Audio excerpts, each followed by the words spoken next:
আমাদের এই নদী ভরাট হয়ে যাওয়ার কারণে মোটামুটি এই 4-5 দিনের বৃষ্টিতে সমস্ত কেশবপুর বাজারের সবই প্রায় তলায় গেছে। আমার দুটো গোডাউনি ধান এবং পাট কিছুই বাঁচাতে পারেনি, সবই পানির নিচে, এবং ব্যবসা বাণিজ্যের সবই বন্ধ। কেশবপুর বাজারের প্রায় 12 আনা ধান আমি নিজে একাই চূড়াই বিক্রয় করি, আমার সমস্ত গোডাউনের মালামাল সব নষ্ট।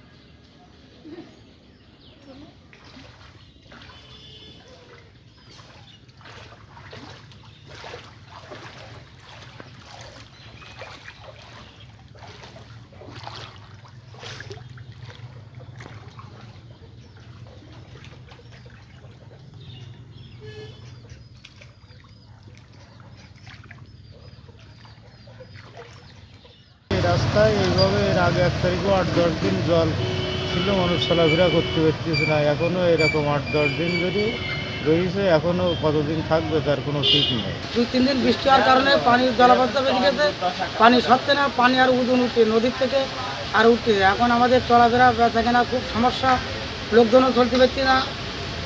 এখন কী করি, বেচাকেনা নিষ্কাশন